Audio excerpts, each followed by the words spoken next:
Good evening बच्चों जी, कैसे हो? बढ़िया। हाँ भैया, सबसे पहले तो बोलो जय Shri Radhe.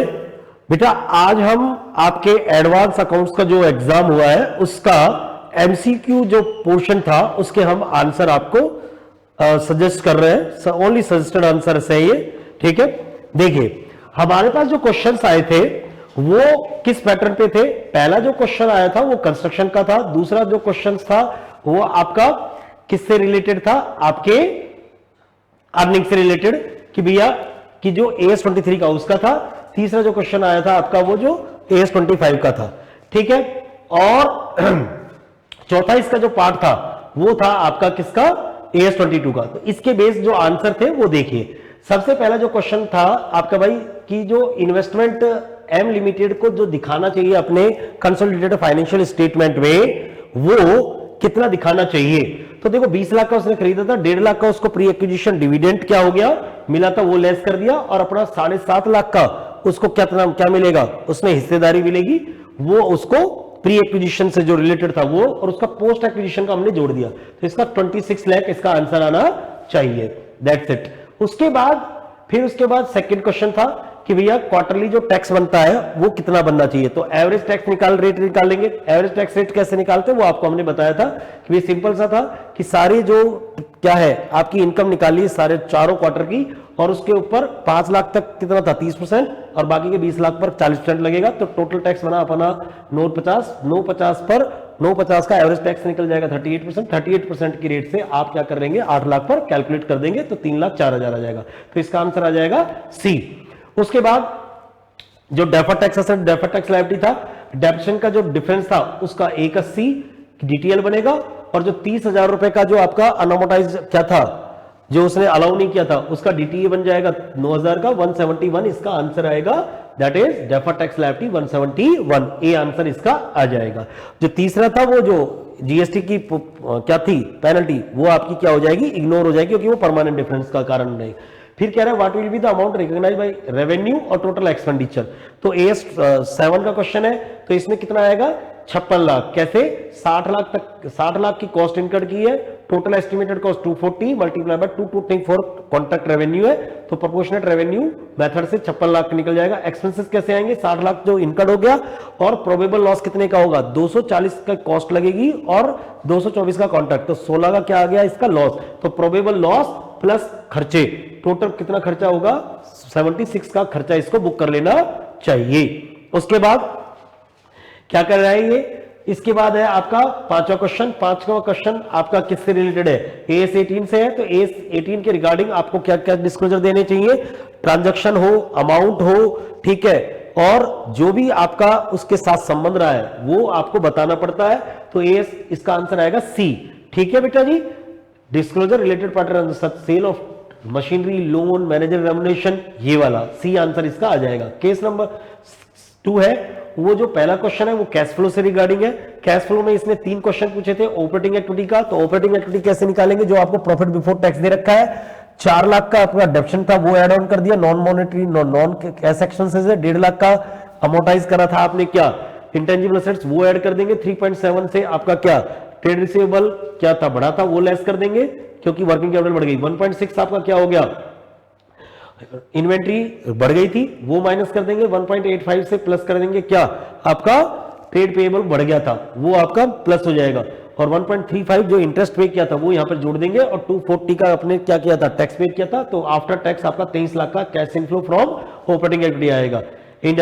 Net cash flow from financing में क्या आएगा, 9 लाख का लोन लिया, 5 लाख का 9 लाख का शेयर कैपिटल इशू की, 5 लाख के डेट लिया लोन, 3.5 लाख का डेट चुका दिया, 90 का डिविडेंड पे आउट कर दिया, वो भी फाइनेंसिंग एक्टिविटी है। 1,35,000 का जो ब्याज पे किया वो फाइनेंसिंग एक्टिविटी है, वो भी अपने लेस कर दी। 825 इसका आंसर आ जाएगा। ठीक है, ए आंसर आएगा इसका। और क्लोजिंग बैलेंस बोल रहा था 2,50,000 रुपए आपको ओपनिंग बैलेंस दे रखा था। इन्वेस्टिंग का इसमें कैश इनफ्लो है ही नहीं, और 23 लाख का ऑपरेशन का कैश इनफ्लो, और फाइनेंसिंग का 8.25, आपका आंसर आ जाएगा 33,75,000। उसके बाद ये पूछ रहा था what will the total monetary adjustment of non cash expense. Non cash expense दो ही थे, डेप्रिसिएशन और अमोर्टाइजेशन ऑफ इंटेंजिबल एसेट्स। तो कितने 4 लाख और 1.5 लाख 5.5 लाख। 5.5 लाख सी आंसर इसका 90 का आएगा। केस नंबर 3 है, केस नंबर 3 किसका है, बोरोइंग कॉस्ट से और आपका AS11 और इसका AS18 रिलेटेड पार्टी डिस्क्लोजर, इसमें संबंध पूछा था। बस इसमें 2 क्वेश्चन थे इसमें, और एक तीसरा इसका पार्ट था AS2 का।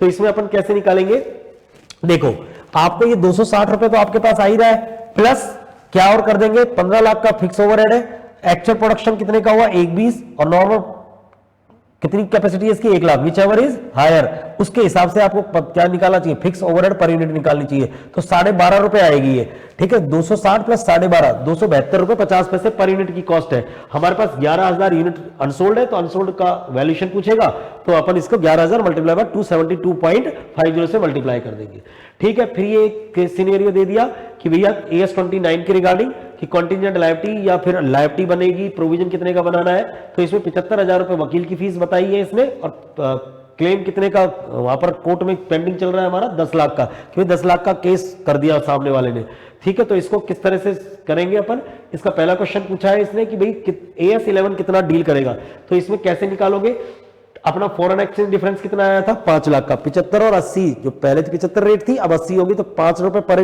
डॉलर की क्या आ गई इफेक्ट आ गया, तो कितना 1 लाख डॉलर का लोन है, तो 5 लाख का फॉरेन एक्सचेंज डिफरेंस। इसमें से हम कितना कैपिटलाइज कर सकते हैं, कितना कैपिटलाइज कर सकते हैं, जहां इंडिया में लोन की रेट, लोन पर इंटरेस्ट रेट क्या है 10%, तो 75 लाख का 10% 7.5 लाख, तो 4 लाख का ब्याज तो अपन ने दिया ही दिया है उसको, ठीक है। तो ऊपर का ब्याज कितने का हो गया 3.5 लाख, 3.5 लाख का तो अपन AS16 में बोरोइंग कॉस्ट में ले जाएंगे, 1.5 लाख कौन करेगा AS11 क्या करेगा डील करेगा इसको, तो इसका आएगा आंसर A। फिर उसके बाद कह रहा है कि रिलेशनशिप G लिमिटेड और P लिमिटेड में कितना है, तो किसका है एसोसिएट का रिलेशन है, G limited is an associate of P limited, इसका आंसर आ जाएगा B। उसके बाद 12वां क्वेश्चन था कि वैल्यू ऑफ इन्वेंट्री अनसोल्ड, तो 272.50 मल्टीप्लाई बाय 11,000 97,500, इसका बी आंसर आ जाएगा। 13 क्वेश्चन का क्या आंसर आना चाहिए आपका, ये कह रहा है कि कितना लीगल प्रोविजन बनाना चाहिए, कैसे हिसाब से, तो क्रिएट अ प्रोविजन 1075 या create a provision 75 and make a disclosure of contingent liability 10 lakh, तो इसका आंसर यही आएगा। सेम ये का ये क्वेश्चन एमसीक्यू में जो आपका लायबिलिटी बेस्ड एएस है, ठीक है, AS29 उसका 4th क्या है क्वेश्चन है आपका, पेज नंबर 6.47 पे देख लेना।